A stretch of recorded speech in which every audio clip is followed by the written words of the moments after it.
Yevropa Gepleyer Erkin Türkmen Radyosu.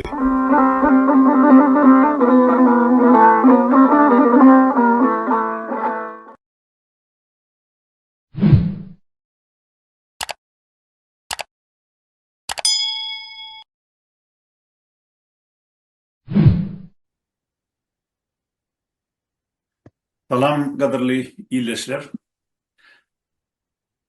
Biz bugün Alşir Sehedef'e hem Abdullah Urusova başlanan gepleşimde başlayarız. Alşir Sehedef bilen Abdullah Urusov 2025 yılın 28. aprelinde tutuldular. Bir neçe aydan soň has takygy 2025 yılın 24. iyulunda da olar Türkiye'de birden ýok boldular. Türkiye kän watlap olan nirdedigini aýtmady, häzirem aýtman elýär. Ýöne oňa garamadan käbir maglumatlara görä iňberkisi edilýän guman Alşir Sehedef bilen Abdullah Urusov şo 24-nä ya da şoň ertesi 24-nji ýyl 2025-nji ýylda Türkmenistana äkidilendir diýen şühre bar. Indi bugün şu arada gepleşip geçirmek üçin size özümizde bar olan maglumatlar getirmek üçin bir gepleşige Alşir Sehedef'in maşgalasy aýaly Gulala Hasanowany çağırdık. Gulala, hoş geldiniz. Hoş buldum. Spasiba çağıranınız için. Bolýa. Onu Gulala, inni yankı men gysgaçyk aýdan datlam dogrumy? Şu aýdan maglumatlam dogrumy ýa-da sen düzetjek dadyň barmy? Sizin aydanlarınız doğru. 2025'in 28. aprelinde Alişer'i öýden alıp gittiler. Näçelerde, saat näçelerde? Saat 1 bilen saat 7'de. İki sivil polis dedi börünün milseleri gelip emniyet güçleri dedi. Saat 7'de şunda eş kuruldu. Kaklut Alişer birini öldürüp bir oğurluğa edip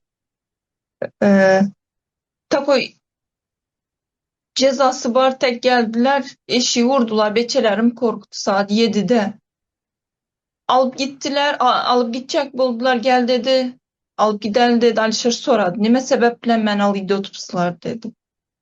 Sonra ettiler zat prosto gepletme üçün dedi. Yüre göre sen dedi. Sonra etti Alişer giyin ayağına patikasını giy oturan vakti, ayakkabısını giy oturan vakti soradılar.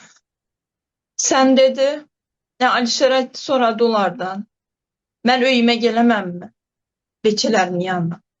Yani Alişer aytti. çağıramın yanına gelirim mi deyip soraptırdı. Çağlarım yanına dönemem mi? Bilinmiz dedi. Gelever. Sonra ben ayttım benim gidemem dedi. Sonra bana Alişer ayttı telefonunu al eline dedi. Telefonu aldım advokada Canat Çakman Padiyaz'ın önünde. Canat Tirmidi kimilse telefonu asıladı elimdeki. Alacak boladılar. Maşının içinde Canat Çak olsam bunu deyem etmediler. Son bizlere milsehanaya erttiler. Uyana baran son uyanda Canat Çak bolotman. Yok dedi Canat milsen. Dava içeriye girdi hep Alişer'in yanında meniyem alıydı tuttular. Sonra Alişer aytı bar uzaklaş anırdı et dedi. Biç uzakrakta. Son uzaklaştım advokada Canat'tım saat 7:20 geç oturan şu vakti. Zvanok ettim advokada. Son pravazaşta zvanok ettim. Son aktivistlara zvanok ettim. Yarım saate kalmin Abdullah'ın Alişer'in yanına getirdiler. Abdullah'ın öz ayağı bilen barıp. Abdullah, son tapawdy ine Alşire tutup peki diýerler ya.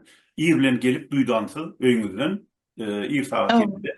Abdullah'ı çağırıpdırlar şeyle mi? Hava Abdullah'ı çağırıp Abdullah öz ayağı bilen baradı. Abdullah'ın ýam soň Abdullah migrasiýa baradı. Migrasiýadan hem sразу onu zada emniyete getirdiler Alişer'in yanına. Soň meni çağıradylar içeri çağıramakdy. Başlygymy bir yetkili birisi bilen gepleşdim. Banisa alydypmyz dediler. Nime sebeplen banisa? Zat banisadan geçirediler ha. Bir Allah. yerinde ağrısı zady barmy dep spravka almak üçin dedi. Keselhanatyn poliklinikada. Doğru näsem ol poliklinikada. O. Poliklinikadan geçirip sразу getirdiler yine yarım saattan son. Son migrasiya getirdiler. Migrasiyadan ham saat 11-12 arası uzu. Ankara Akyurt'a alypdylar bulary. Şeýle duran Hem emniyet dip edaran adyny tutýanda, şu emniyet näme, şu ýerleşdirme biler ýa şonu düşünürsene, ol näme? Polismi, sudmy, prokuraturamy ýa MKB mi näme ol? Emniyet näme edara? Emniyet, polisiýa emas. Bular grajdanskiň başga geldi. Jandarmeriýa diýip bir edara bolmaly. Türkiýede jandarmeriýa diýen näme mi? Yok, jandarma öz formasında yürüdü ya. Bizler de grajdanskiň başta yürüdüler ha. Adını yadından çıkardım, geçires. Inni Türkmenistan'a şol ön KGB diýilýärdi, soňra minni MKM diýilýär, şomy? MHM'dir, şolar geldi. Grajdanskiň başta geldi. Men içeri giremekdim ama hiçbirinin üstünde forma yoktular. Grajdan eşigine geldi. Grajdan eşiginde içerideki işli dronları hem şondaktı. Soň alişeri zatta Ankara Akyurt'a alypdylar sразу. Dok aly gidemek diýip aýtmadylar, nere aly gide oturanyny hem. Deportasiýony lagira dediler. Şo wagt saňa eýem aýtdylarmy, şu deportasiýon lagere alyp gidýäsi? Ýa, deportasiýon lagira alypdymyz, no только kaýsyna alypdymyz, aýdymyz dedi. Aýtmadylar maňa. Inni Gülala, inniki soraw, şu alyp gidenlerine bir kagaz görkezdilermi? Misal üçin aýdaly, öňler Sowet döwründe bize повестка diýilýär-de. Ne Türkmenistanda häzir belki şaklyk diýilýändir, şaklyk gaty diýilýändir, başga bir zat diýilýändir, bilemok. Türk dilinde näme diýilýär şoňa? Bir kagaz zat ýa bir sudyň kararyny ýa bir prokuroryň kararyny görkezdilermi size? Hey bir. Maňa görkezmediler, advokata görkezdiler. Advokata aýdypdylar toşdu. G82 kod koyuldu de. O näme diýmek ol? O Türkiye'nin çevresine zararlı insan terörist. Zararlı demek hoplu adam. Türkiye'ye bu. O ne? Şu vakt Gülala başla, o nähili Alişir bloger. Alişir hiç wagt eline yara galan adam däl, hatta taýa galan adamım däl. Ol dine çykyş edýär, siyasi çykyşlar edýär. Yitimi ýa bolmasa aram çykyşmy, ol başa gurrun. Ony mysal üçin aýdaly ýiti çykyş edýän sen Türkmenistany berktan kitleýän diýip tutup soraw edip bilerler-de. Onu da goý bermeliler ýygynyň soraw eden soňlar. Ol düşünýärler, näme üçin şolar ýaly diýipdir öz materialyny, öz çykyşyny. Ýöne Alişir näme Türkiýanyň tankytlaýandy, näme üçin ona Türkiýe şeýle günä bildirdi? yok, Türkiye'nin tankıtlamıttı hiç hem Türkiye'ye hiçbir zat aýtmypdy. Prosto Alişer bloger elinde bloger kagızlar ýam bar Alişeriň hem Abdullah'nyň hem. Börde hemme patentini, hemme naloguny tölep oturatdy Alişer. Edet şo kanallarını açatdy. Bir sağdam kimliksiz kaçak kalmadık bize. Dokumentli oturattık. Doğru, doğru. Inni Abdullah da öz ayağı bilen şu çağıranlar üçin gelipdir. Alişir eltiýärler. Sen hem Alişiriň ýany bilen gidýän. Abdullah da gelýär. Onuň şondan soň ol ikisini sen gözüň aldyna soraw etdilermi? Nähili bolup wakalar nähili dowam etdi? Şol emniyet diýen edaranda. Emniyetten çıkarıp migrasiya gulluğuna alypdylar bulary. Migrasiya gulluğunda advokat geldi sırası. Doğru. Şu sen Advokat üçün, sen zam eden üçün gelipdir da şeyler. Sen hava getirdin. Advokatımız geldi. Advokat o haber veren soň içeriye girdi Alişer Abdullah'ın yanına. Şu anda Alişer'le Abdullah kağızda kol çektirecek buladılar. Öz isteğiniz boyunca Türkiye'den çıkın de. Soň bulara bizler hiçbir zada kol çekimiz dedi oturadı advokatam. Advokat çıkan soň maňa aýdy berdi onu. Kol çektirecek bolanlaryny. Buları tutadılardan sırazı saat 11-12, 12 ýen bolmayan 11-12 arası alıp gidediler. Deportasyon lageri alıp gidediler. Daji advokata hem görkezmediler kağızını. Kanaka günesi barlığını hem görkezmediler toçnu. Hmm. Şol gaty bir oýlandyrýan mesele. Näme üçin diýsem, şolar ýaly edenetdilik, olar diňe Türkmenistanda bolýardy. Diňe Türkmenistanda bolýardy. Hatda Orsiýetde de şolar ýaly edenetdilik ýok. Orsiýetde egerde bir ýerini soraga geçsek bolsalar, Sowet döwründe de powestka iýerilýärdi. Ondan ýöne edenetdiligi hem ýeterlik de Sowet döwründe de. Hiç Haşim Türkmenistanda men öz ýerinden hem näçe gerek İr bilen damdan 6'da ya edil şu Alşehir'in akidilen wagty bar şu 7'de ya ondan İr gelip kapyny kakıp depip açan wagtyňda da derro gapa ayaklaryny goýup yaptırman kapyny şeýtirip men onu çegerek tutsaw etdiler. Ni bir edenetdilik men üçin geň däl. Men bilýän geçdim şolatlaryň içinden. Ýöne Türkiýede beýle zat bardyr öýdüm mokdum. Ben şonu yaşadım. Şördeyim adaletsizlik. Yani başımdan geçirdim bir yanda. Ben başımdan geçirdim geçirotmanam halyýa. Doğru. Inni şu taýda günlük saat 12'lerde diýmek o taýdan Ankara'ya gidipdirler. Abdullah Oruz bilen Alişer Sehedifi. Sen şolar bilen gitmäke Alişer bilen hoşlaşyp bildingmi? Daşyna çykardylarmy? Seni duşurdularmy ýene bir gerek? Ya ben şu anda oturan wagtym Alişer alıp çıktılar Abdullah bilen ikisini. Eller yan bağlıtı. Ellerine eýen nime zınjyr barmydy? Zincir emez o ak bağlıdylar ha. Doğru. Plast nime bilen ha? Şo bilen bağlap alıp çıktılar Alişer'i. Yanımda hem kette oğlum bardı. Kette oğlum yığlap atasına karavan bilmedi yere oturup kaldı.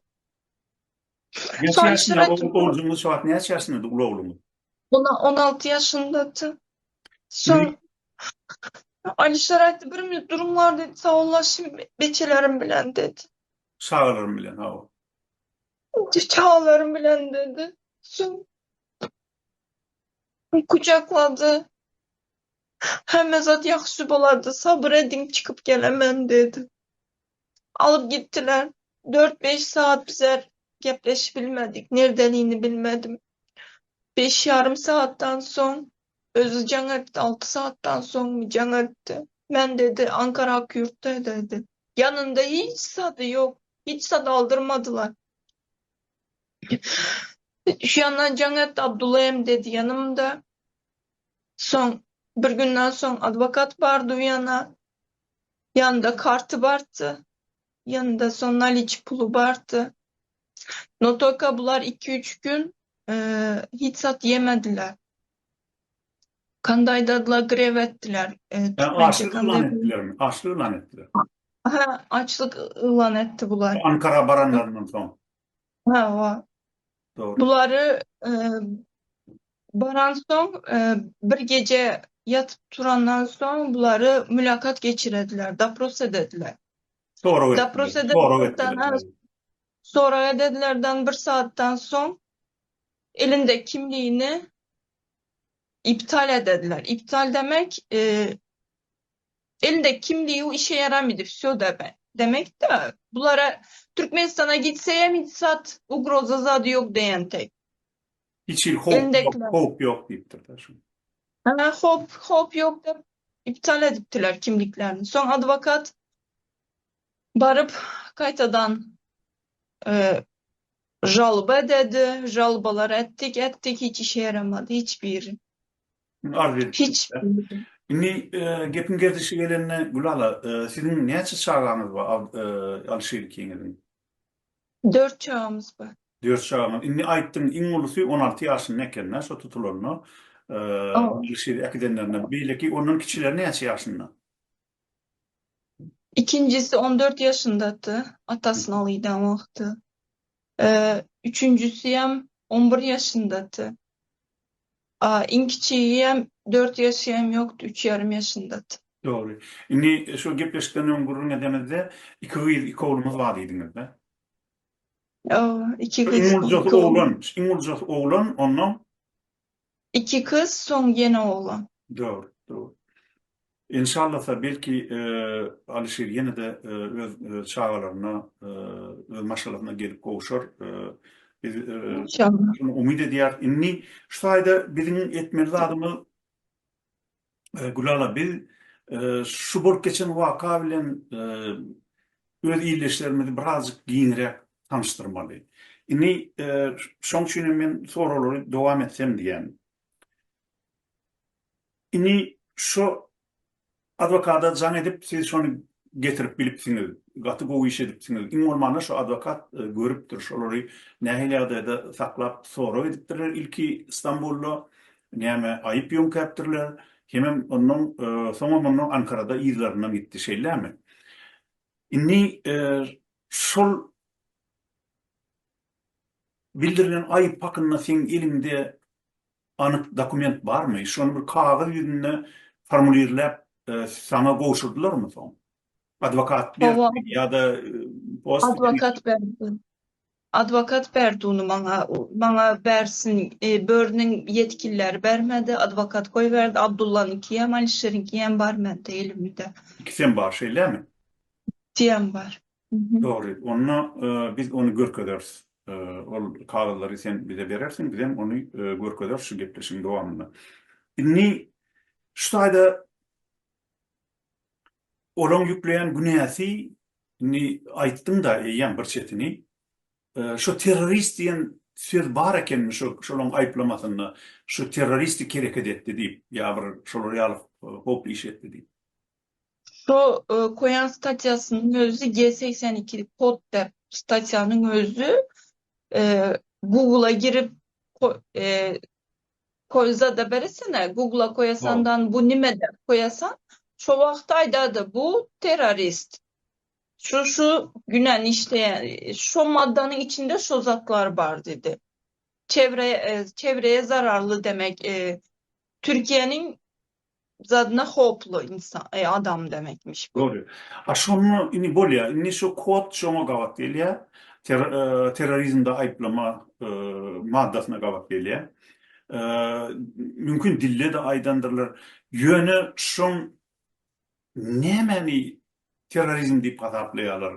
Şu Alişir bilen Abdullah teröristik hareket etdi diýenlerine bir anyk görkezlen zat barmy? Misal şunu aýdaly gowukda sakkalaryny ösürüp yatıpdyrlarmy ýa bir çolupdyrlarmy nimeň üstüne biriniň üstüne ýa Türkiýanyň bir polisiniň ýa suud prokuraturasynyň üstüne çolupdyrlarmy? Näme edipdirler? Şonu bir ýerde görkezlen ýeri barmy? Hiçbir yerde görkezlen yeri yok onun.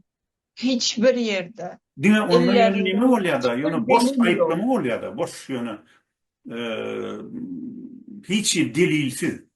Yani görkezlenok terörizm nämede ýüze çykypdyr şolaň eden terörizmi, terörçülük hereketleri, ellerine taýak alypdyrlarmy, ýaý alypdyrlarmy, ýa bolmasa başga bir ýara alypdyrlarmy? Nämede şo terörizm diýilýän zaten ýöne diýeniň bilen geçip barýan islenip köçeden geçip barýan adama da gıýgyryp bolýar da sen terörist diýip. Ýöne sen şonu subut etmeli. Sen şoň nämede şo ýüze çykypdyr terörçülük hereketleri. Diýmek Türkiýanyň şol inni biz her çak edýärse ikimiz MKM Türkiýanyň MKM'si bolmagy mümkün. Emniyet diýende. Şol Evet. emniýetiň emniyet diýen idara şonu öýden bilenok şo näme şoň terörçülük hereketleri nämeden ibarat? Şol cinayetin düzümü diýilýär da, ama cinayetin düzümü nämelerden ibarat? Deliller nämelerden durýar? Şol häzire şeňni belli boldymy? Soň aýtdylarmy size? Kagaz geldi mi öýüňize? Haliyeden belli bolmadı. E, Notolka Alişer zadı suçu yok dep elimde kağız bar menin. Yani günahı yok dedi. Günahsi yok dep İçişler Bakanlığı 22 Temmuz dedi. 22 İyul'da rişenye çıkaran. Şo kağızı bar Haysi men. yılın 22. iyulundan. Geçen yılın. 2025'in. 2025'in. Inni şeyle günahı yok deyip karar çıkandan soň ol goý berilmeli dämi näme? Türkiýanyň kanunlaryna görä näme goý berilmeli dämi ol? Koy verilmeli bular. Koy verilmeli. Alişer koy verilmeli. Alişer'e gelen bu kağız tolka. Abdullah'a gelmeyen. Ondan ön Ankara sudunda zat boldu. Buları Türkiye'den çıkma yasağı vardı. Türkiye'den hiç çıkmalamazdı bular. Kande boladı. Türkiye'de içeride bolmalı da bular. Türkiye'den çıkmasında hep elimizde kağızan var bizlerin. O kağızan var. Abdullah'ın, Alişer'in. Uyam İyul'ün 18'i mi 16'sı mı şunda çıktı naverna. Ya 2025'in iyulunun. Hava. Bular hiç zat etmelemezdi, deport etmelemez diyen karar vardı. Hemen bular Ankara Akyurt'a gelen vakti aytdım hemen grev ettiler, açlık. Zat açlık ilan ettiler. 2-3 gün açlık edenden son bular başlığı çağıradı. Deportasyon lagerin başlığı çağıradan aydadı. Sizleri dedi bizler dedi deport edinmiz. Türkmenistan'a izinize koy verimiz. Bir zatlar yeviçin dedi. Uyandayan bular son zat yeviçi başlıydı. Bir hafta tutadılar. Bir haftadan son Alişer'i Edirne geri gönderme merkezine köverediler. Deportasyonuna göre. Abdullah'ı 40 laleliye köverediler. Yani İkisini onu ayırdılar. ayırdılar mı? Ayırdılar mı ikisini? Ayırdılar buları. Bir haftadan Son son. senesini yeni oraya qaytalasana. Şu haysi ayda haysi gününü 25. yılın şoları ikisini ayırdılar birbirine.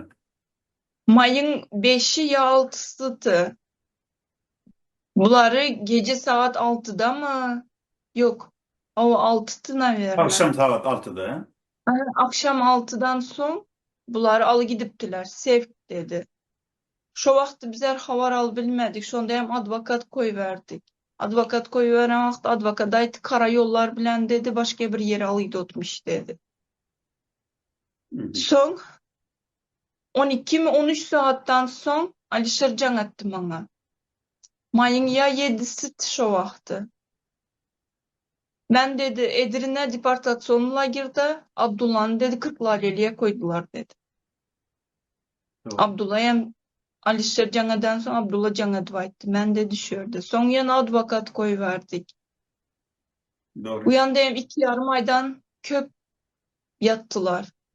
Son Alişer Abdullah'ı 22 İyul'da Alişer'in yanına getirdiler. Edirne deportasyonuna geri getirdiler. Doğru. Son yine de Buları onları bir yerde sakladılar şeyler.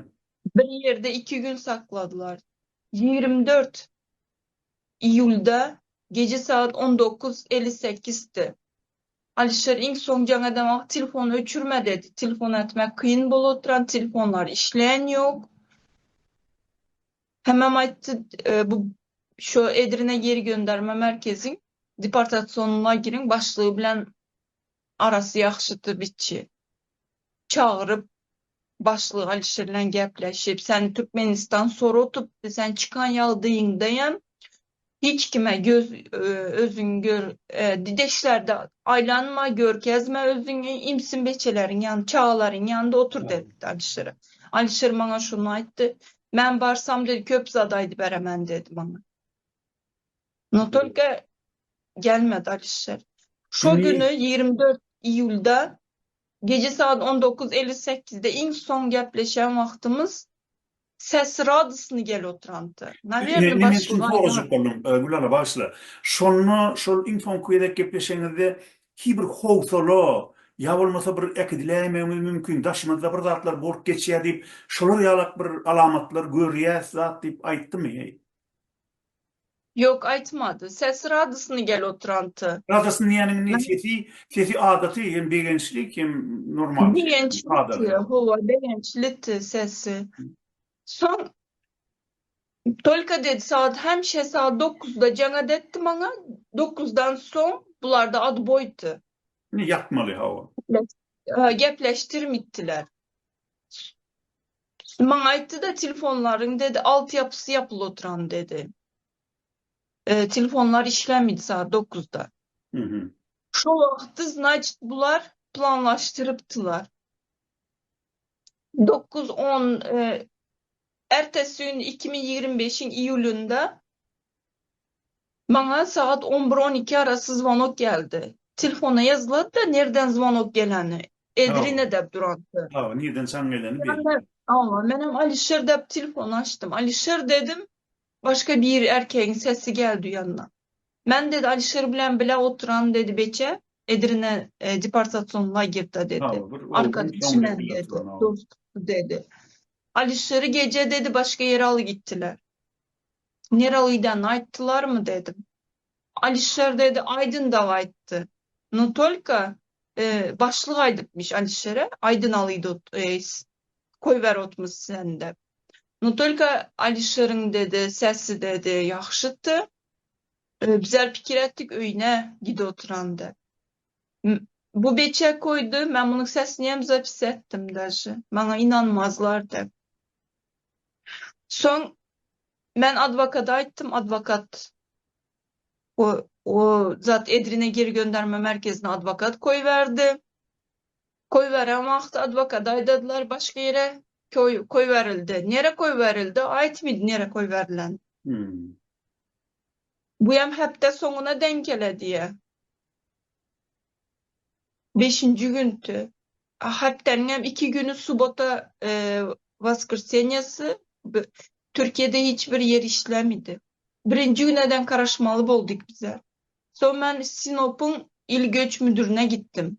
Zat boladı. Migrasiya kulluğuna gittim. Ben aytdım Alişer şunda yerde yoktu bu dedim. Kompüterine girdi danı gördü. Sizin dedi adamsınız dedi. Sinop'a dedi koy verilipti dedi. 25 İyul günü advokat bara diye baramakta advokata hiç sat demediler. Koy verildi başka bir yere dediler. Hiç Yani kırık advokada da dokumenden bir kez. anık malumat aytmandırlar. Nire verildi, nire göçürüldü, geçirildi aytmandırlar. Şeyle mi? 28 İyul günü ben gittim migrasiya. Migrasiyada bana şu havar ayttılar. Ben hem sıraz advokata ayttım. Advokatam yine birezek advokat koyuverdi. Sonra ben Aporni'ye gittim. Milse hana bola diye. Aporni değil diye bizlerde şu. Tamam. Dayanış Şimdi punktu. şimdi adam Dayanış punktu. şimdi adam yok dedim ortada dedim. Arıza verdim uyanaya. Son geldim zada böyle savcılık değildi. O ne hemen? Prokuratura geldim. Ha, prokuratura. Doğru. Hı hı. Uyana bardım, uyandayım arıza yazdım. Ben bir yıldır arıza yazotman hala atvetini alam yok. Atvet kanaka geledi. Cevap yok. Kanaatlandırıcı Cevap yok. atvet gelmedi bana. Cevap yok. Cevap yok.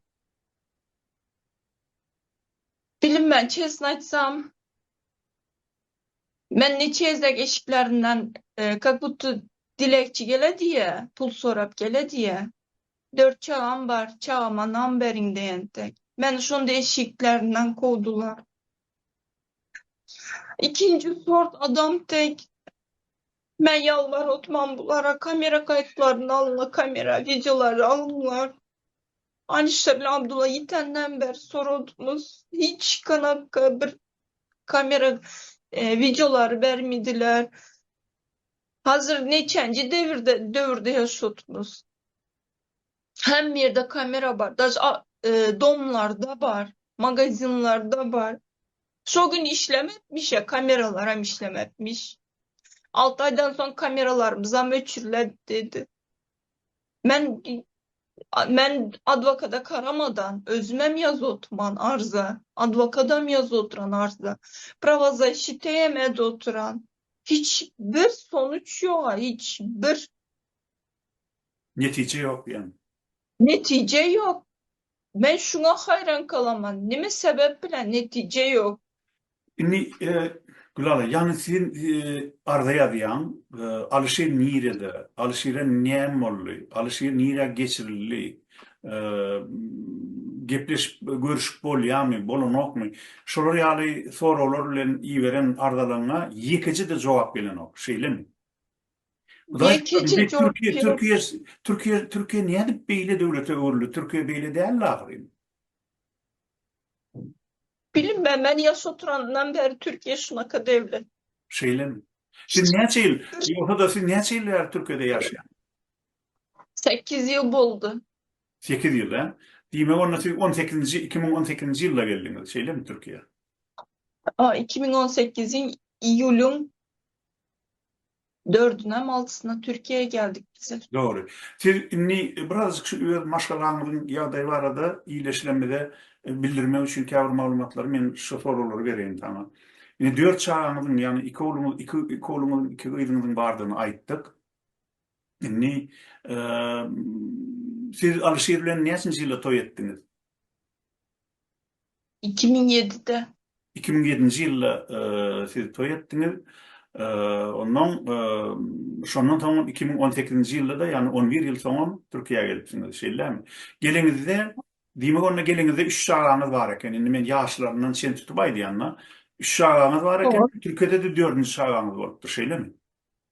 Evet doğru. Türkiye'de 4. çağımız oldu. Doğru. Inni şu gelenizden soň Alişirem, senem ikiňizden iş tapdyňyzmy Gülala? Ama ben Türkiýede iş tapdyňyz, işleýärdiňiz ikiňizden şeýlemi? ikimiz hem işlettik. Peçeler, çağlarımız okuydu. Hazır bittesini okudu bile otuman. Doğru. İkitasını okudu bilem yok. Hay, 4'üncüsü okuğa gitme yaşında mezalı. Inni mende ýene bir soru bar. Bizim iýleşlemizin köpsi Türkiýede öz adresini belli etmen, gizlin ýagdaýda ýaşaýarlar. Sen ýanky beren gurrundan bir zat gelip çykýar-da, şolar polisler, gelini polisler diýerler, emniýet diýsen düýgünden düşünmeler mümkin Türkmenistanda. Şo polislermi, emkemeçilermi gelip alıp gidenler günüme ýerden saat 7'de gelip gapyňyzy kakanlaryna bir zat belli bolýar. Sizin adresiniz Türk häkimetlerine belli ekeni. Siz şonu, Evet. siz hiç var gizlenip ýaşamadyňyzmy? Siz adresiniz açykmydymy da ama? Adresimiz tolka polis işgärleri biledi bizler, migrasiýa işgärleri biledi. Munday zat başka adamlar bilmiydi. Polis işgärleri nime sebep bilen biledi dep sorasaňyz, Alişer 2 hepde bir yezek, men şörde de barmak izi beredi, imza Yani barmak izini alýardylar, ha? Nimçinden de bizler uluslararası başvuru koruma sahibiyiz. Elimizde oturma izin, dokumental hem zadımız vardı. Korunmuş. Bilesiz bu dokumenti. Şonaka dokumenti bartısı bizlerin elimizde. Şu sebepten hem Alişer iki hepte de bir gezek gidip zat barmak izi beretti. Şonun için adresem belli bolmalıdı. Bular gelip görüp gidedi. Şu öyüňde emez, yılda bir gezek şonda ediledi. Doğru, doğru. Inni yine bir soru var. Nimede Abdullah Urusov'un ine sene Hudaýa şükür Alişerden habar alıp bilýän, ýani habar alıp bilýän diýenim, sen şoň ýanyna bar tutulanyna. Ýani sen şoň aladasyn edip bilýän, adwokata jaň edipsiň. Sen şoň gözleýän şu wagt. Arzyny berýän. Emma Abdullah Urusov'un maşgala ýagdaýy nähili. Men Abdullah Urusowy tanýadym, telefonuna gürleşýärdim. Ol gaty goýulan hökmünde men onu tanýadym. Ýöne men şoň maşgala ýagdaýyny bilemok, hiç wagt soramanym. Olam öýlenenmi, çağlar barmydy? Oň ýygynyň bir kimdir bir alada edýän, sen Alişeriň ýygynyň alada edip gözläp ýörşüň ýaly. Yok, Abdullah Urus'un maşgalası yok börde men bilişime göre. Börde yok, Türkmenistan'da varmış hiç. Men gepleşip görmedim. Türkmenistan'da Hiçbir öýlenen maşgalasy barmy? Nemaşkalası bar da bir işittim, bir çağası varmış onun. Bir Nasıl? olcuğu varmış.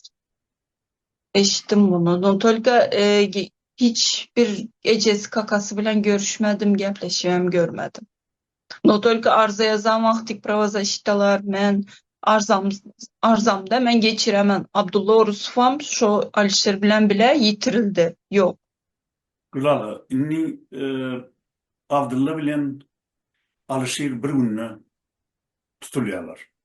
Ýöne ine men özüme birinji gerek eşdiýän şol Alışyra öýden gelip ir bilen duýdansyz güp bas edip alyp gidipdirler.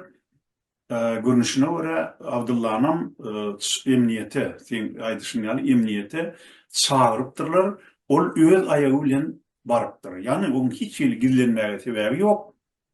Alışyryň bir gillenmäge hiç sebebi yok. Olon ikisi hem gaçyp tedip ýören adam däl. İşleýärler.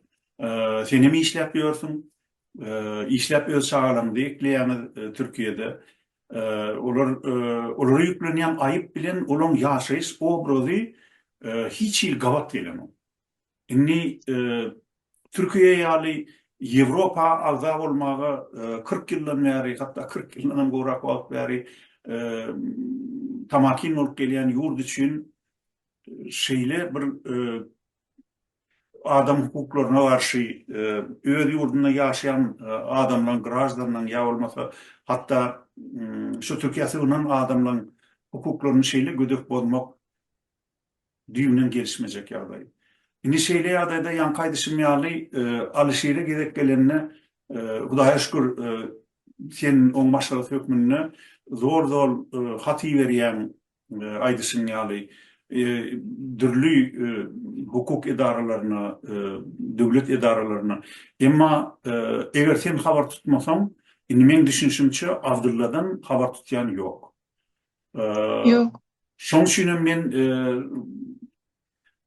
şunu ýürüýte senden haýyş etjek bolýan gaýrat etde şu Abdullah'nam Alışyrdan habar tutamda şoňam adym getir. Nire arda iýersem nireden şu Alışyr barada sorasam gaýrat etde şol Abdullah barada soramagymy, şonuň habar tutmagymy dowam et. Sebebi görünüşine göre Türkiýede başga Abdullah'ın aradasyny etjek adam yok. Şeýle dämi? Ya men ýalňyşýarmyň? Yok. Pravozaşytalar bilen men etmesem başka hiç kim etmedi. Sağ olsun pravozaşytalaram koyan yok. Ularam adyny aýdyp geçipdi Alişirli Abdullah'nın. Doğru. Indi şu Abdullah bilen Alışyr'ın bir gününe tutulmagynyň sebebi nämede? Olar bile bir nimede işleyen oklar ahrim bir kanalla ya bolmasa olan her gaýtanyň bir kanaly bardy şeýlemi? Olan her Ayrı başyny kanalları var. Ayrı kanalları var. Notoka arada sırada bile zadedettiler. Primo efir edettiler. Bile video çekettiler. Notolka kanalları ayrıydı. O kanalları ayrı. Olur ýaly kän ahrim bir-birini gepleşge çağıran bizim Murat Urhan bilen bir-birini gepleşge çağırýar. Başga da bir näçe adamlar bilen işläti edýän adamlar, bir-birine hormat goýan adamlar bile işleýärler. Ol hökman olaň 100% bir iş edýänini anladymak ýöne özara hormat bar, sylaw bar. Umuman şeýle de bolmaly adamlar. Egerde kimdir biri misal üçin aýdaly daşary ýurtda oturup beýleki daşary ýurtda görüşip beren adamlaryň üstüne töhmet atýan bolsa, şol adam yaramaz adamdyr. Diýmek şol adam hakykatda halkyň arzasyny edýän adam däl. Ol diňe öz bir haýsydyr bir gara pikirleri bilen çykypdyr ýurtdan, şu taýda şo gara pikirleri bilen ýaşaýa. Etjek bolýan adam halky allap, ýerine baryp, döwlet işinde işlän adamlar da köplenç. Yine de şol öňkü ýaly öňküden uly bir wezipe eýe bolup, yine halky talajak, yine de ýalançylyk etjek, erwetlik etjek. Ýöne ýüreğpek adamlar daşary ýurtlarda bizim bilişimize göre özara ulaşykly işleýärler. Indi Abdullah bilen Alışyrym şeýle özara ulaşykly işläpdirler. Indi şu taýda ýene bir soraw bar. Şu Abdullah bilen Alişir'e, yine Alişir'in yitirim bolanyny inhanni bugün yankı başta belleşimi ýaly tegelek bir ýyl bolýar. Yani 28 aprelde tutulupdurlar, 24 iyulda da yitirim bolupdurlar Türkiýede. Şondan soň habar hatyr ýok. Ki bir daşlykdan ýa bolmasa bir tanış bilişim üstü bilen şolum Türkmenistana eltilen ýa eltilmänligi barada nämedir bir zat bilip bildinmi? Bilip bildim mi? Bana köp adam yazardı. Yazan wagty men video çekemene videolarımın sesinde yazardılar. Adamsın görecek bolsaň Türkmenistana gel, şu Seydi şeherindeki Seydi türmesinde de aydıldı bu. Anonim şeklinde yazadronlar var. Şördeti Türkmenistan'a köverilmedi. Munday goý verilmedi ova. Advokat iki ezek migrasiýa yazady. Bular Türkiye'den çıkışı var mı de. Türkiye'den hiç kanaka çıkışı yok. İkisinin hem Türkiye'ye girişi var, çıkışı yok. Bilim ben indi. Kime inanıp kime inanmalamaz. Bana yazan vaxtları Seydi şehrinde, Seydi türmesinde de Alişir. Şotaya bar, sana adamsın gör gezediler dediler. Adamın Sonra ben götürür. aytdım. Ne, ben aytdım. Ben yazdım da. Onda Alişir'le Abdullah'ın alıp kaçtılar mı? Gizli. Son, munçasını bilinmiz. Sen onu gelesen, öz gözünle göresen de. Bana yazdılar şu an.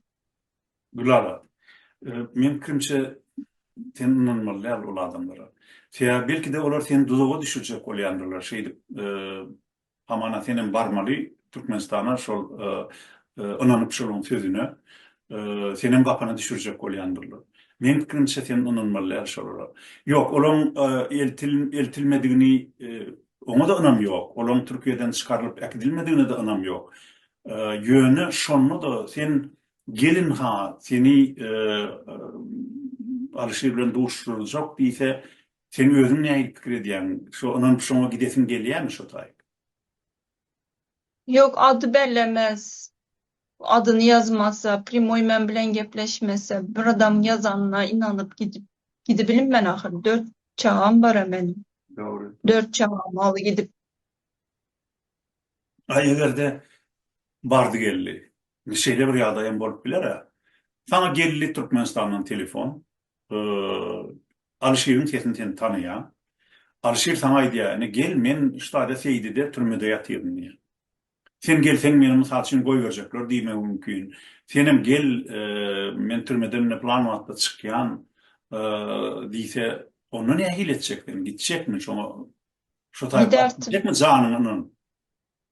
Giderdim. Ol bilmedim de doğru olarmy ýa-da ne doğru olarmy Alişire ol peýda bolarmy diýen olarmy bilsek ýa ýöne elbetde şeýle bir soragyň ýüze çykmagy mümkindir geljekde. Men şunu näme üçin aýdýan? Sebebi kär adamlaryň o taýda şol ekidip oğluny ýa gyzyny ýa adamsyny ýa aýalyny ekidip soň şeýtirip maşgalan galan bölünüm eltdiler. Şu real ýagdaýlar öň bolly bilýärdim. Onu yok eşitmedim bu ýagdaýlary. Adamda Ýagdaýlar bar nasıl şeýler. ýagdaý bolady ýa. Bir umut içimde. Belki bilinmez. Şu bir yıldan köp oldu. 1 yıl 3 ay oldu. Öýden alıp gidilenle 3 ay gepleştik. Telefonda. Benim geçilerim çağlarım her gün atasını soruyordu. Adalet yok. Bu nime sebep bilen dediler. Görkez midiler, gepleştirmediler. Ben nime cevap vereceğim bilinme çağlarıma. Doğru. Olur elbette şahlar şahın öz kakatyny göresi gelýändir. Günlük göresi gelýändir. Olur kimden soramaly? Türk häkimetleri hiç ýyly jogap bermeýän bolsa, elbetde olar ejemi köp zat bilýändir, bizden diýip çağırlar, senden soraýandyrlar. Senem olara kiçisine de düşündirmeli bir zat edip, ulusuna da düşündirmeli. Şolar ýaly wagtda näme hile edip sen şolar köşeşdirýän Gulaly? Sabır edin, dua edin. Köp köp dua edin dimen. Dua dediler. Hazır küçük oğlum 4,5 yaşında. E, namaz okula diye namazın sesini işte oturadı televizörün sesini hasta edip kısıp sesini. Amin atam gelsin, karanlıklardan çıksın, bize kavuştursun Allah'ım dedi. Goý ağlama, ağlama. Sen ha bir Türkmen inesi, 4 çağan inesi. Sen ýanyňda göz monjul ýaly 4 sanjak çağan bar. Şolar geljekde ýetişip Türkiýede, Türkmenistanda da peýda bermeli. Iki ýurda da Türkmenistanda ýa-da Türkiýede alan bilimlerini belki de geljekde Türkmenistanda öz halkynyň peýdasy üçin ulanmaly. Inni herki ýagdaýda öň iki bolup işläp şolary eklen bolsaňyz, inni teň ýeki ödüm eklemeli. Senin eklen çağdaýyňyz nähili? Sen şu çağlar 4 çağa näde ekleýän häzir? Eklenci aday zor. Zor. Allah razı olsun. Arada sırada adamlar kömeği de, Türkmen halkı kömeği dedi. Elbette ýagdaý bar adamlar size şol alışyr çykyp gelýänçe, maşgalatyna gowuşýança kömek edip dursalar, ol oňa ýetesat ýok, ol ören gowulat. Inni Adamın işleyen pulu yetmedi. Kvartplatanın özü bir sürü pul. Börde su, elektrik hem mezat pulaya. Beçeler yiyecek, içeceği. Der şkoluna gidip çağalan iýjek. çağların. Okuwa giden wagty özünün servisi bolady. Oňaýam pul bermeli. Doğru. Inni Köşede bilen men bir çağım okady bilotman. İkisini okady bilemiyor. şeylem. Biri okudu. Kiçileri okuduk bilemok mu? Haýsyları okuduk bilemok. Üçüncüsü okudu. Hazır altını kutarıp 7'ye geçti. İki kettesini okady bilemiyor. İki ulu İki ulu. Inni olar onna egerde okuwdy ol gutarmasalar soňundan üniversitede ýa ýokary okuwny ýalyk girmeli. Dondurduk okullarını. Bunde başladı, boladı. Dowam ederminmi? Devam edebiledi o. Dondurduk hazırlıkça. Doğru. Inni Gulaly, hanni bizim illeşlerimiz häzir şu sen beren gurulmadan görýändirler. Sizin häzir ýagdaýyňyz näil agyr, şu alşyr tutup ekidilenden soň. 1 ýyl 3 aýdan bäri siz özüň ýeki ödüm sen 4 çağany Türkiýede daşary ýurtda bir şeýtirip eklep saklap hor etmän, dar etmän işlerde hem ene bolup hem ata bolup saklap ýörsiň. Belki de yakın wagtda alışyrem Abdulla da azatlyga çyksınlar ýöne şol gün gelýänçe sen şu keşigi çekmeli. Şu agramy sen öz eginden de ene hökmünü, zaman hökmünü çekmeli. Inişeli ýagdaýda sen şu Gurbanoğlu Berdimuhammedow hem de oň ogly Serdar Berdimuhammedow Türkmenistanyň prezidentiniň wezipesini ýerine ýetirýär. Gurbanoğlu Berdimuhammedow hem Türkmenistanyň mejlisiniň ýokary öýüniň başlygy hem milli lider adyny götürýär. Inni bu wezipeler prezidentiň wezipesi milli lideriň özüne alan borçlaryň üstüne beýleki resmi zatlar hatap etmende de Türkmen enileriniň we çağalarynyň hukuklaryny goramak, şolaryň mertebesini goramak, şolaryň açyk bolmadygyny üpçün etmek, şu wezipelerim giriyor. Şoňa ýardam etmek. Inni şeýle ýa-da sen türkmen inesi hökmüne 4 çağan inesi hökmüne bir günümür diýjek adym barmy efirimizi bilen? Gurbanyňly Var, bilen Serdar. var ola. Hormatly Serdar Berdimuhammedow, ben Türkmenistanyň raýaty olarak, 4 Türkmen çağasının ejesi olarak size yüzlenmek istemem. Şuradan sesini eşittirmek istemem. Yalvaramam. Alişer'i 4 bir çağasına kavuşturun.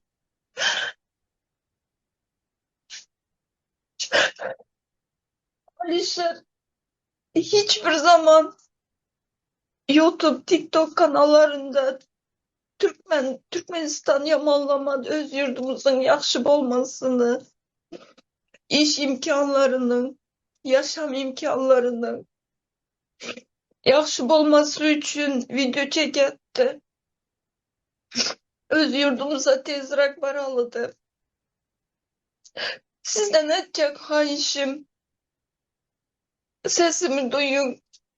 Arzalarım size var mıydı? Dört beçem üçün Alişer'i bağışlap simyamıza kavuşturun.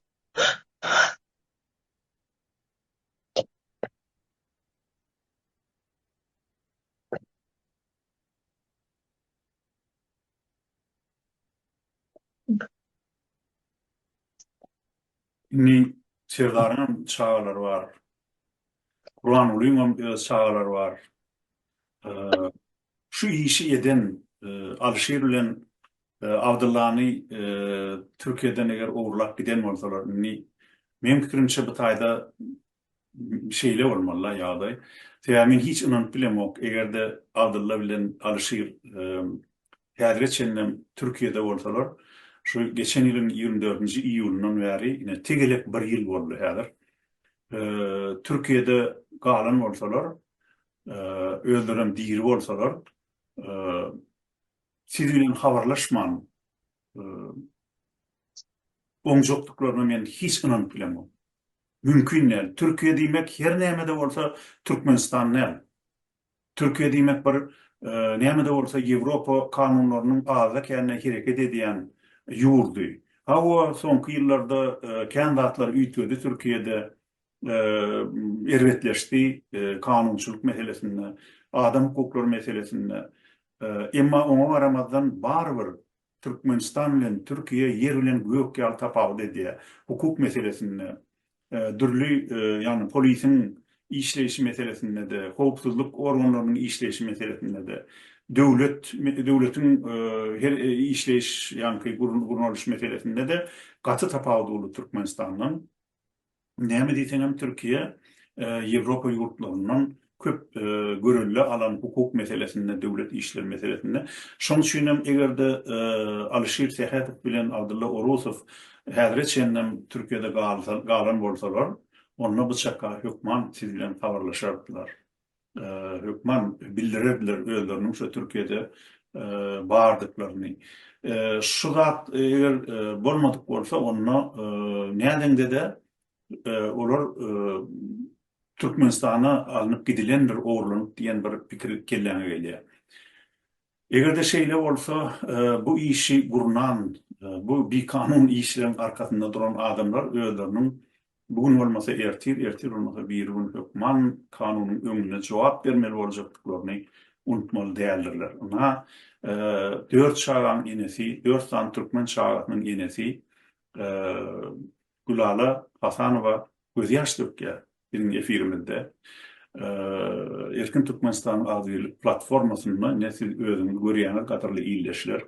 Ondan başga bir dilegi yok. Ol özüne ya bir daça fahişeden ok, ya bolmasa maşin soranok, ulu soranok, öý soranok, şol gelip öz başlaryny çarap Türkmenistanda iş tapmasalar hem Türkiýede iş tapıp işläp ýördiler. Inni şeýle ýagdaýda Alişeriň üstüne nähak yerden awır günäler ýüklenipdir. Ýogsa eline ola bir yara beýlede dursun, taýagam almadyk adama sen terrorçy diýmek, ýa sen howply adam diýmek bu bir küllü günä. Bu bir e, dünýä kanunlara da Allah Taala'nın kada kanunlarına da sığyan bir zat däl. Şoň üçin hem şol adamlar aýratyn hem şu wagt Gülala özü yurdun prezidenti Serdar Berdimuhammedow ýüz tutýar. Gurbanly Berdimuhammedow ýüz tutýar. Göz ýaş dökýär. Şu göz ýaşlar türkmen eneleriniň göz ýaşlaryna pitwa etmedik. Şoňa ümit vermedik adamlaryň geljekde ya bu dünýäde ya o dünýäde şoň jogabyny okamaly boljaklygy şüphesizdir. Şoňa ananyň sebäbi bu durmuşun düýbünde göze görünmeýän gudratlar bardyr. Şol gudratlar sizi saptyrmaz. Nähak eneleriň, türkmen eneleriniň, şagalarynyň nähak göz ýaşyna sebäp bolan adamlar şo göz ýaşynyň özlerini ýürüş tutuşokdugyny, ýakatyndan şapyladyp tutuşokdugyny bilmelidirler. Şoň üçin hem inni Gulala gepleşigimiz soňuna bolaýlady. Egerde islesem bizim öz halkymyza näme diýip biljek. Yani näme sen şuň türkmen eneleriniň köpsiniň başyndan geçýän agyr günler seňin başynda. Belki de sen Serdardan, Gurbanuldan başga da türkmen halkyna, türkmen enelerine ýüzlenip aýtjak vardır. Başyna egerde şeýle isleýän bar bolsa şu wagt efirden peýdalanyp bilersiň. Türkmen halkına, Türkmen zenanlarına aýtjak sözüm. Adaletsizliğe göz yumma. Bugün bolmasa erte adalet yerini tapady. Başka dime de bilemem.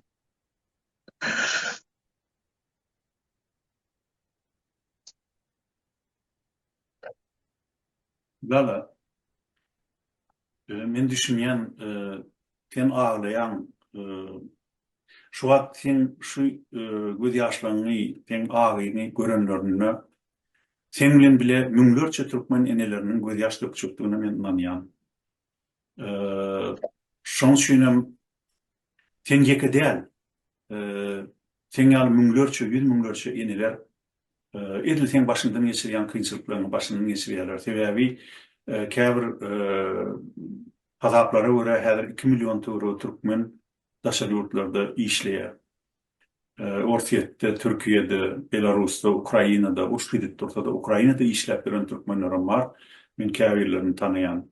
Veya şol bomba ýagyp duran ýurdum Türkmenistanyňdan parahat görýärler.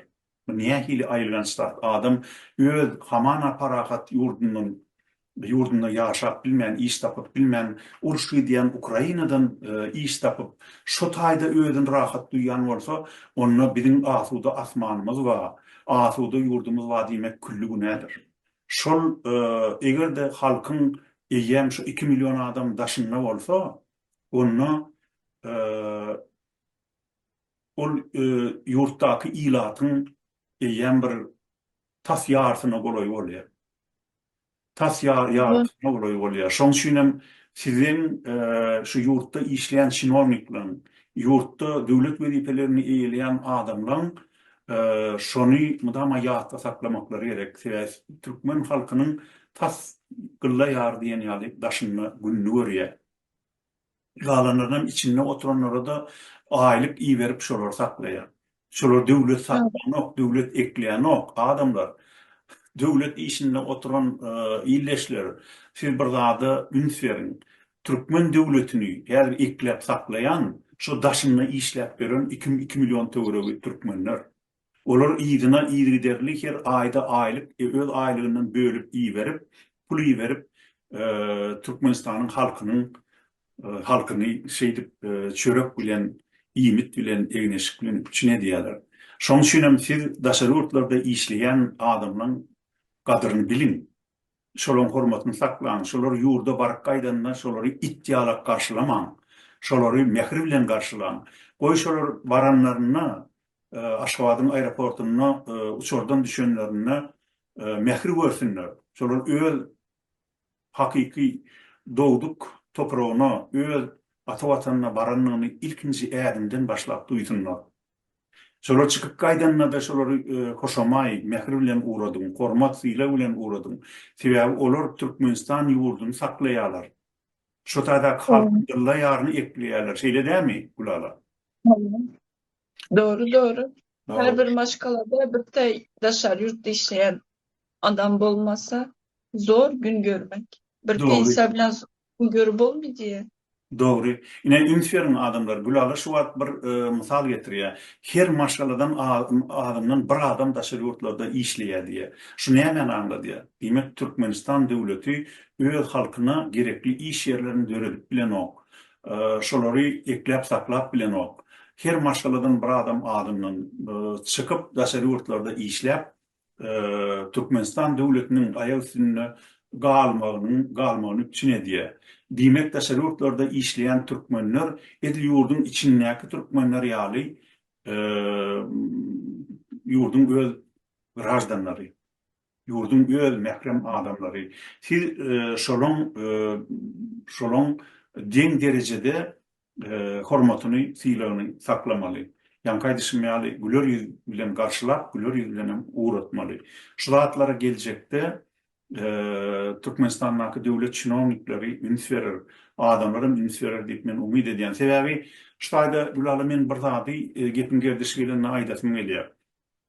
Türkmenistan'da egerde adamlar, ýönekay adamlar, goňşy golom öz arasynda dowan owa bir-biriniň hormatyny saklasa, adamlar bir-birine hogonlarlyk etse, bir-biriniň mertebesini gorasa, bir-birini kemsitmese, diýmek ýurt adından 50% öňküsinden gowlaşar. Sebäbi mysal üçin aýdaly goňşy bilen mehirli gatnaşyk etmek üçin hoş niýetli bir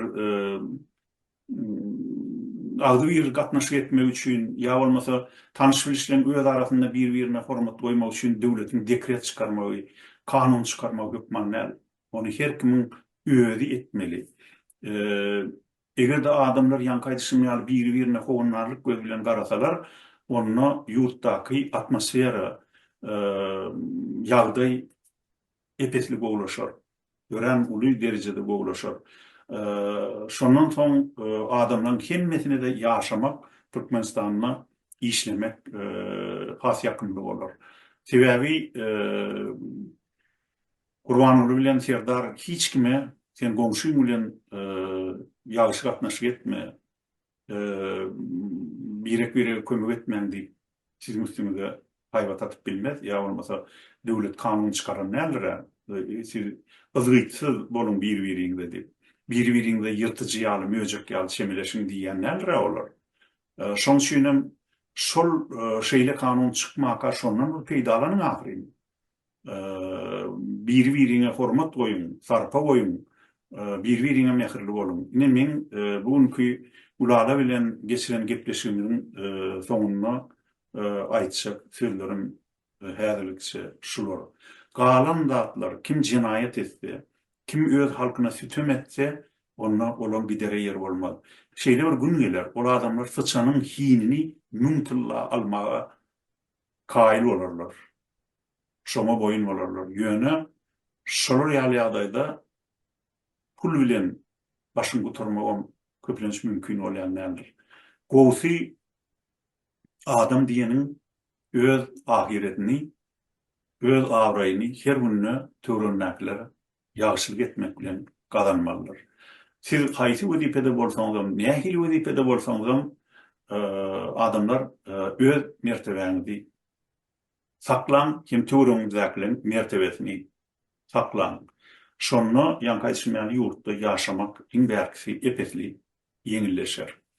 Ona näme Gulala egerde men başga aýtjak zadym ýok bolsa bu nükçe gepleşigi çimläýeli. Meýli. Alişer, belki Alişer aýdarlar meniň aýdan sözüm. Alişer'e bir söz aýdasym geledi. Aýt ýokman aýt. Alişir, men eşide oturan bolsaňyz, sabır edin. Adalet yerini tapadı. Dört beçemin gözyaşı yerde kalmayıp nasip bolsa, Allah'ın izni bilen başkalarımıza kavuşasız. Yokma, yokma. Rahmet Menim size. şurada Abdullah da bir kal aýdasym gelýär. Abdullah inim, senem umytda bol. Alşyr, senem ikiňizem umytda bolun. Hükman, siz öz maşallaryňyza, çağalaryňyza gowuşarsyňyz. Men Abdullah bilen 10 nerekden gowrak gepleşip gördüm. Ören saýkally oglan, ören akylly, hiç ýyly onda bir agressivlik ýa bolmasa başga bir zat ýokdy. Bolwan bilmez, ol gata akylly oglan. Elbetde men Alşyr bilen hiç wagt gönümmel gepleşip görmedim. Ýöne Alşyr'a da ul hormatym bardy hemişe, häziram şu hormatym bar. Sebäbi Alşyr'da bir gowurýan zadym, ol hiç wagt birinciden degmedi.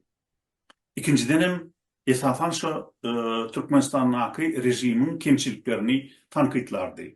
Ol bu taýda öz gapdaryna oturup gepleşip geçirýän adamlara ýa bolmasa bir özüne hiç wagt bir ýakymsyz zat diýmedik adamlara degen oglan näme? Alşyr kimin kimdigini gowy bilýärdi. Adamlary gowy tanýardy.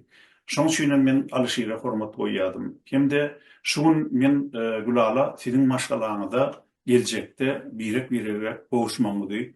Özümüzden ulu olan beyik Allah'tan dilek edýärim. Hem de şu işte Gulalanyň maşgalasynda Alşyr'ın kim Abdullah maşgalasına yardım edip bilecek adamdan näme gowy iş edip bilseler şonu giýjek goýmadymy haýyş edýän. Adama tütüm etmeli dälir. Kişä eden tütümün ertekun manlayından çıkar. Kişa eden ýagşylygyňa gelecekde o dünya, bu dünya sen manlayından ýagşylyk bolup çıkar, dolanyp geler eden ýagşylyk. Şol sadece dilekler, ýöne ýere dörenlerdir. Ata-baba şol dilekler bizim halkymyzy ýaşadyp gelipdir, bizim halkymyzy belli bir terbiýede, belli bir şäherlerde edep terbiýem şäherini saklap gelipdir.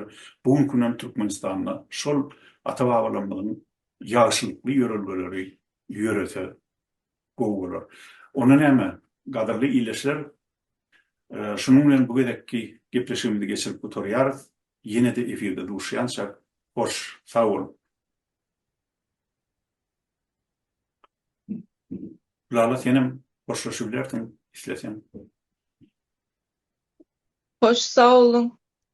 Spasiba size alanınız için efire. Bolýa, Allah razı. bolýa sagykda görüşelim. Hoşunla ýadylyçy.